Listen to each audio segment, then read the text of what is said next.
నమస్తే, welcome to hit TV. Telangana మరియు పుదుచ్చేరికి ఉన్న ఏకైక గవర్నర్ తమిళసై సౌందరరాజన్ తమిళనాడులోని తూత్తుకుడి వరద ప్రభావిత ప్రాంతాలను సందర్శించారు. వరద పరిస్థితిని పరిశీలించేందుకు గవర్నర్ మురుగేష్ నగర్ ప్రాంతంలో పర్యటించారు.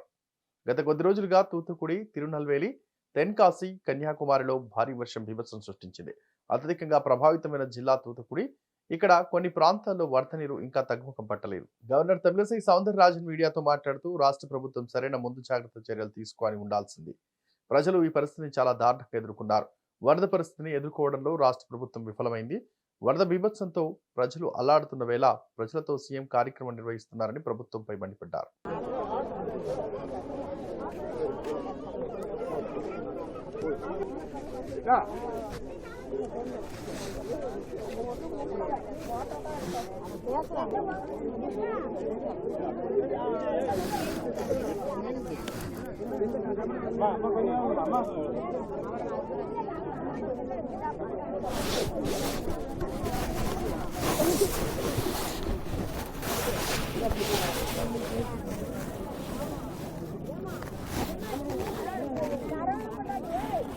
குழந்தை வச்சு கூட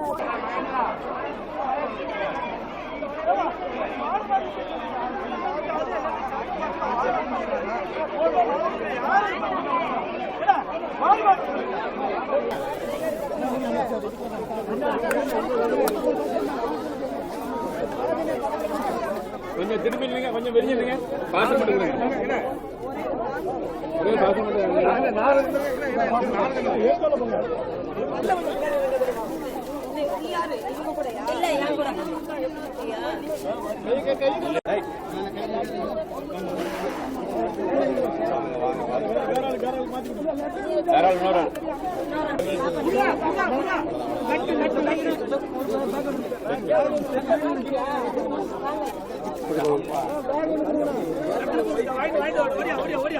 வேலைக்கு போயிருக்காரு. எந்த ஏரியா? இல்ல அவர் போன கோரம்பள்ளத்துக்கு போயிருக்காரு. இன்னைக்கு அவரோட வண்டி, அவர் மாத்தின ட்ரெஸ் எல்லாம் அப்படியே இருக்கு. அடிச்சுட்டு போனாரா என்னன்னு தெரியலன்னு குடும்பமே கதறாங்க. எனக்கு ரொம்ப வருத்தமா இருக்கு. நான் அவங்களோட ஆதார் கார்டுல இருந்து எல்லாம் எடுத்திருக்கேன். நான் அதற்கான முழு முயற்சியும் அவரை தேடுறதுக்கான முயற்சி மேற்கொள்றேன்னு சொல்லியிருக்கேன். அது உடனே மேற்கொள்ளணும். அது மாதிரி அங்க வந்திருந்த பால் பவுடர் இல்லாம குழந்தை இருக்குன்னு சொன்னாங்க. அதனால உடனே பால் பவுடர் கொண்டு வர ஏற்பாடு பண்ணியிருக்கோம். இன்னும் உதவிகள் தேவையாக மக்கள் இருக்கிறார்கள்.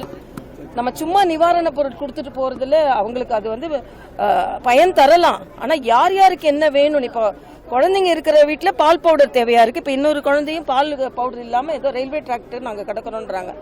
அதனால இங்க அதிகாரிகளும் சரி, இந்த பகுதியில் உள்ள அரசியல்வாதிகளும் சரி வந்து யார் யாருக்கு என்ன தேவை அப்படின்னு பொதுவா ஏதோ நாங்க பாத்துட்டோம், நிவாரணம் கொடுக்கறோம்லாம் இல்லாம இதை இன்னும் கொஞ்சம் தீவிரமா கண்காணிக்க வேண்டும். பாருங்க, இந்த தண்ணிக்கு தேங்கி இருக்கு. டாக்டர்ன்ற முறையில சொல்றேன், இந்த மழைக்கால நோய்கள் வந்துடக்கூடாது. அதனால ரொம்ப வருத்தமா இருக்கு. ஆனா இன்னும் இவங்க வந்து பரிதவிக்க விடக்கூடாது, திண்டாட விடக்கூடாது என்பது எனது கருத்தாக இருக்கு. ஏன்னா ரொம்ப மோசமா இருக்குங்க. நான் பிராங்க் ஸ்டேட்மெண்ட் நான் சொல்லுவேன். திராவிட மாடலா திண்டாடு மாடலான்னு எனக்கு தெரியல. ஏன்னா முதலமைச்சர் சில மணி நேரங்கள் தான் இங்க இருந்திருக்கிறாரு. மரியாதைக்குரிய பாரத பிரதமர் அவர்களும் மரியாதைக்குரிய உள்துறை அமைச்சர் அவர்களும் இங்கே கேள்விப்பட்ட உடனே ரெஸ்கியூக்காக அவ்வளவு நமக்கு வந்து NDRF அமைச்சிருக்காங்க. ஆனா இன்னைக்கு வந்து மத்திய அரசு குற்றம் சாட்டுறதுல இருக்கீங்களே, என்ன அசஸ் பண்ணீங்க நீங்க? 21,000 கோடி வேணும், 6,000 கோடி வேணும், ஒரு நாளைக்குள்ள 6,500 கோடி வேணும். இங்க வந்து நீங்க என்ன அசஸ் பண்ணீங்க? 12ஆம் தேதியே அலர்ட் வந்திருக்கு. 17ஆம் தேதி கலெக்டர் சொல்றாரு வந்து எல்லாரையும் அப்புறப்படுத்துங்க, உடைப்பு எடுத்து வரும்னு 4 மணி நேரத்துக்குள்ள அப்புறப்படுத்துங்கன்னு சொன்னா எப்படி அப்புறப்படுத்துவாங்க? எங்க அப்புறப்படுத்துவாங்க? என்ன சாப்பாடு கொடுப்பாங்க? ஆக ஒரு முன்னெச்சரிக்கையாக மக்களுக்கு சொன்னாதானே அவங்க தயாரா இருப்பாங்க. அதனால முதலமைச்சர் 18ஆம் தேதி இங்க மக்கள் திண்டாடி கொண்டிருக்கிறாங்க.